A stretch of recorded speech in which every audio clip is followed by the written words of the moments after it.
Welcome back to the channel Tanatan academy. तो आज इस वीडियो में हम रीड करने वाले हैं एक पैसेज रीडिंग से क्या होता है ना कि आपकी प्रोनाउंसिएशन तो इम्प्रूव होती है और साथ ही साथ आपकी इंग्लिश रीडिंग की स्पीड भी इंक्रीज होती जाती है। तो डेली एक पैसेज इंग्लिश का आप ज़रूर पढ़ा करो ताकि आपकी इंग्लिश रीडिंग की स्पीड तेज़ हो और साथ ही साथ आपकी प्रोनाउंसिएशन भी अच्छी हो जाए।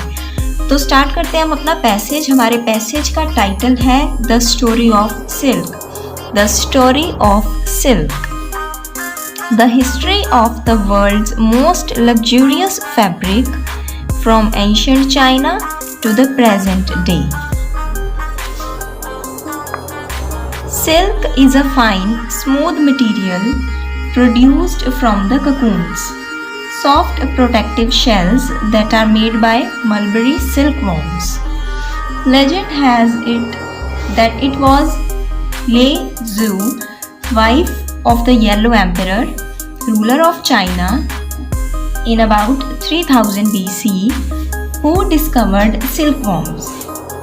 One account of the story goes that as she was taking a walk in her husband's gardens, she discovered that silkworms were responsible for the destruction of several mulberry trees.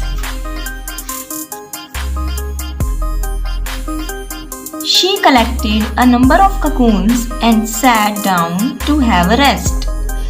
It just so happened that while she was sipping some tea, one of the cocoons that she had collected landed in the hot tea and started to unravel into a fine thread. Lei Zhu found that she could wind this thread around her fingers. Subsequently, she persuaded her husband to allow her to rear silkworms on a grove of mulberry trees. She also devised a special reel to draw the fibers from the cocoon into a single thread so that they would be strong enough to be woven into fabric.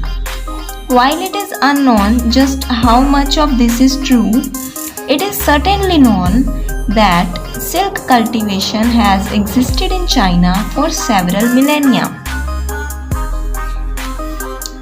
Originally, silkworm farming was solely restricted to women, and it was they who were responsible for the growing, harvesting, and weaving.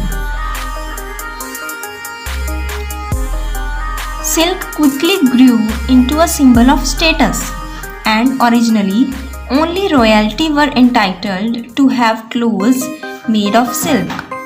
The rules were gradually relaxed over the years until finally during the Qing dynasty, even peasants, the lower caste, were also entitled to wear silk.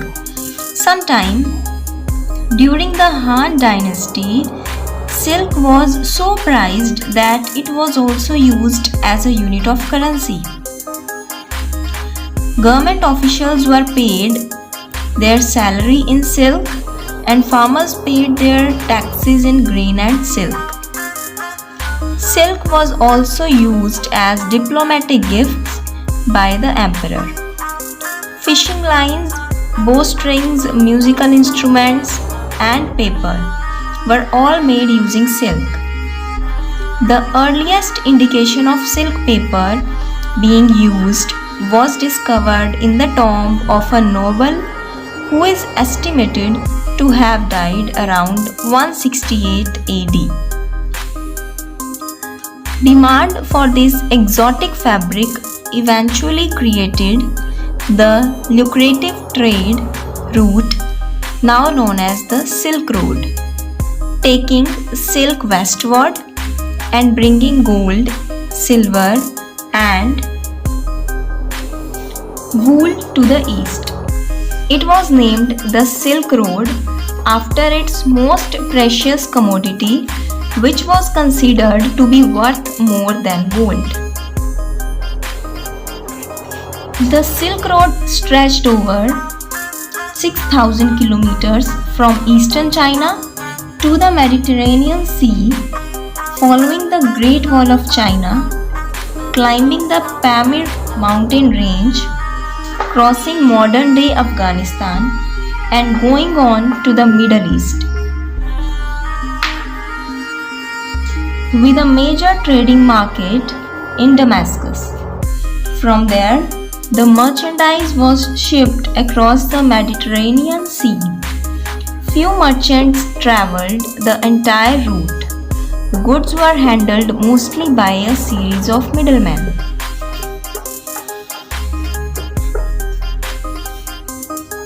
With the mulberry silkworm being native to China, the country was the world's sole producer of silk for many hundreds of years. The secret of silk making eventually reached the rest of the world via the Byzantine Empire, which ruled over the Mediterranean region of southern Europe, North Africa, and the Middle East during the period 330 to 1453 AD. According to another legend, monks working for the Byzantine Empire Emperor Justinian smuggled silkworm eggs.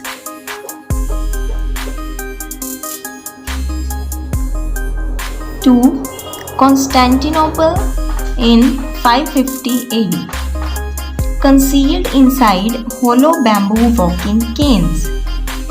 The Byzantines were as secretive as the Chinese. However, and for many centuries, the weaving and trading of silk fabric was a strict imperial monopoly. Then, in the 7th century, the Arabs conquered Persia, capturing their magnificent silk in the process. Silk production thus spread through Africa, Sicily, and Spain as the Arabs swept through these lands. Andalusia in southern Spain was Europe's main silk producing center in the 10th century. By the 13th century, however, Italy had become Europe's leader in silk production and export.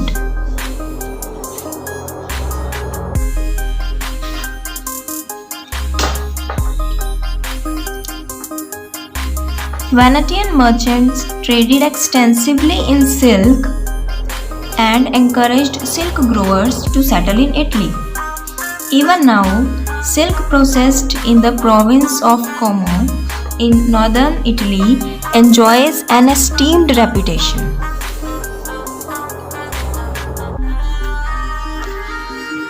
The 19th century and industrialization saw the downfall of the European silk industry. Cheaper Japanese silk trade in which was greatly facilitated by the opening of Suez Canal was one of the many factors driving the trend. Then, in the 20th century, new man-made fibers such as nylon started to be used in what had traditionally been silk products, such as stockings and parachutes. The two world wars, which interrupted the supply of raw material from Japan, also stifled the European silk industry. After the Second World War, Japan's silk production was restored with improved production and quality of raw silk.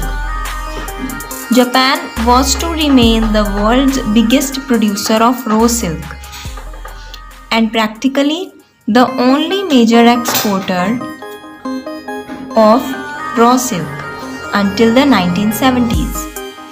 However, in more recent decades, China has gradually recaptured its position as the world's biggest producer and exporter of raw silk and silk yarn.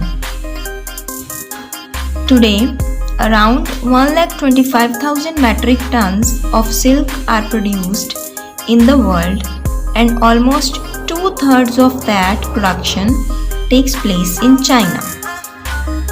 So guys, that was it for today's video. I hope you enjoyed reading. तो आप भी daily एक passage की reading ज़रूर किया कीजिए ताकि आपकी प्रोनाउंसिएशन इम्प्रूव हो। और अगर आज आपको न्यू वर्ड सीखने को मिले हैं तो आप इस वीडियो को लाइक और शेयर कीजिए और चैनल को सब्सक्राइब कीजिए। Thank you so much for watching.